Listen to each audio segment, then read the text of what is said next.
এবছর সিঁদুরটা এমনভাবে পড়ালি, নেক্সট ইয়ার আবার বিয়ে করব। যতবার বিয়ে করতে চাইবি ঠিক ততবারই রাজি, সাত পাকে বাঁধতে। হাসপাতালের আইসিইউতে এক স্ত্রী এমন ভালোবাসা দেখে চোখের জল ধরে রাখতে পারলেন না নেট দুনিয়ার মানুষজন। ছেলেটির নাম সাবর্তিক। গত 5 মাস ধরে তিনি কমায় আচ্ছন্ন। 5ই মার্চ তাদের বিবাহবার্ষিকী। আর 5টি দম্পতির মতোই কোনো রেস্তোরাঁয় নয়, সোমা তার জীবনের একটি আনন্দময় দিন পালন করলেন হসপিটালের আইসিইউতে। এই দৃশ্যটাই এখন সোশ্যাল মিডিয়ায় ভাইরাল। সাবর্তিক ও সোমার জীবনটা 5 মাস আগে এমন ছিল না।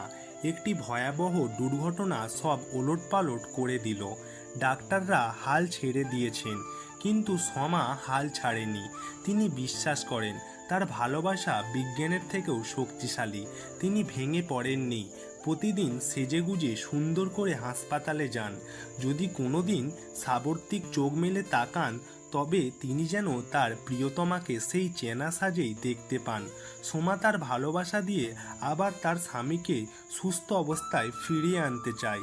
সত্যি বলতে এখনকার সময়ে এমন মেয়ে পাওয়া খুবই ভাগ্যের ব্যাপার।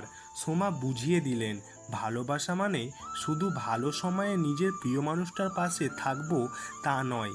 ভালোবাসা হলো প্রিয় মানুষটা যখন চরম অন্ধকারে চলে যায়, তখন তার পাশে প্রদীপের আলোর মতো যেন থাকা। 2026-এ এই দম্পতির ভালোবাসা ইতিহাসে অক্ষয় হয়ে থাকবে। সবার কাছে একটাই রিকোয়েস্ট করব, সবাই এদেরকে আশীর্বাদ করুন, যেন এদের ভালোবাসা মৃত্যুর থেকে জিততে পারে। সবাই ভালো থাকবেন। আজকের গল্পটা এত দূরই ছিল।